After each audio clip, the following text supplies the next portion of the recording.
Some of the most heinous acts that we have heard of was committed by people who lacked personal peace.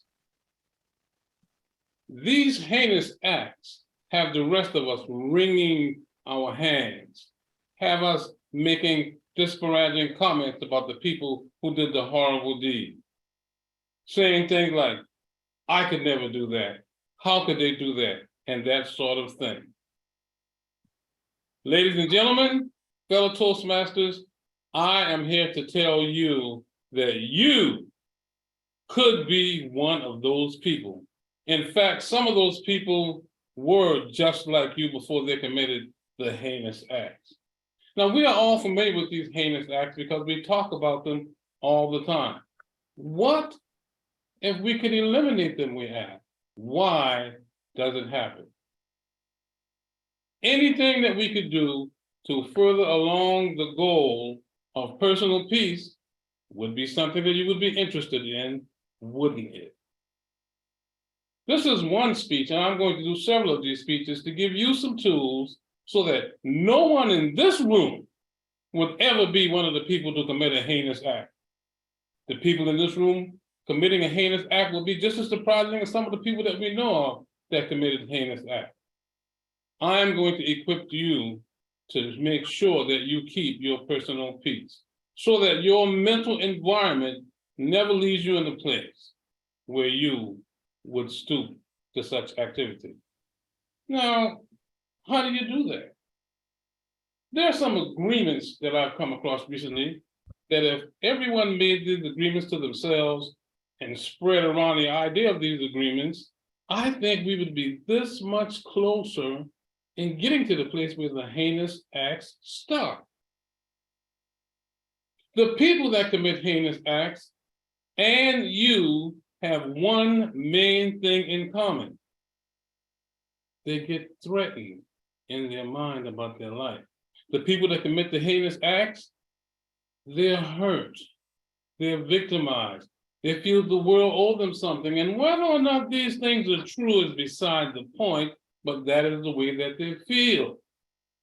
I've felt like that in the past. Have you ever felt like that in the past? Have you ever felt victimized?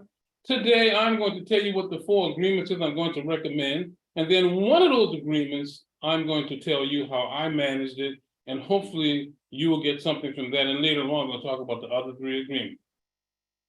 The first agreement that I want to encourage you to embrace is never take anything personal.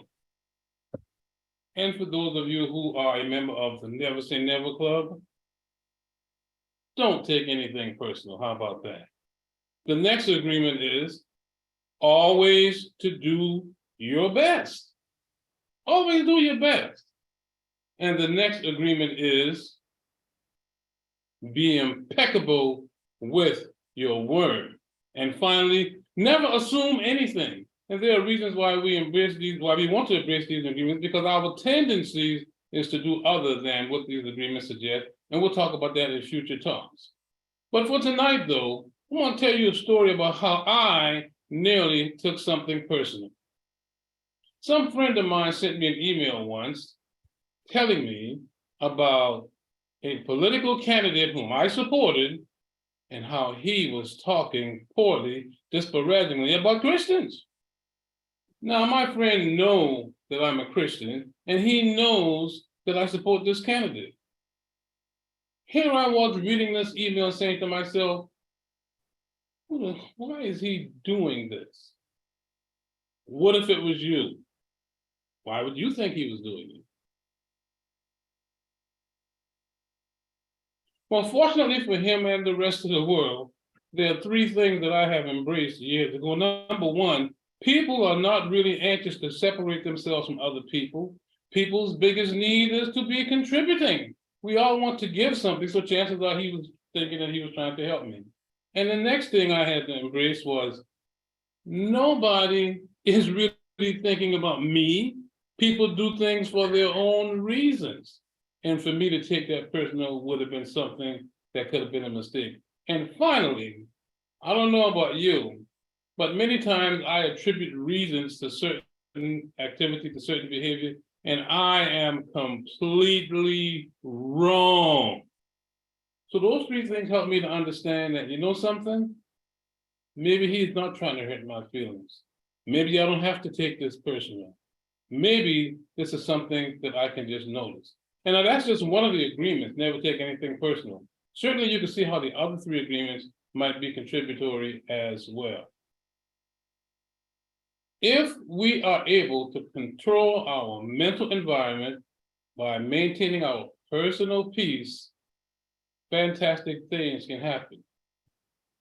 We know that the people who commit heinous acts have difficulty embracing personal peace because they tell us they feel unloved, people bully them, people tease them.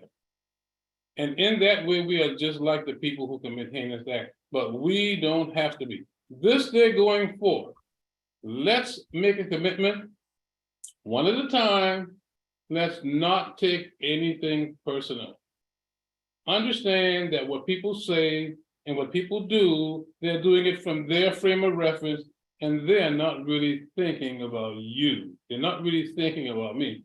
In fact, somebody told me once, if I was to know how little people thought of me or how infrequently people thought of me, my feelings might even be hurt.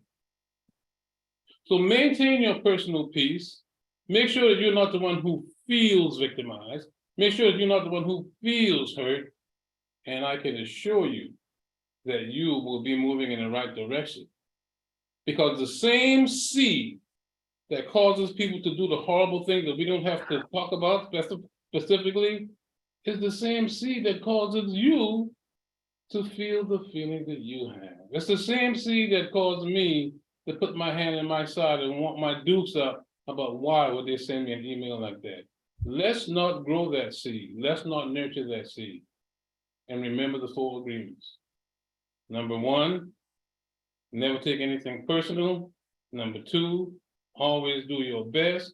Number 3, be impeccable with your word. And number 4, never assume anything. And look forward to the next talk in this series. Back to you, Mr. Toastmaster.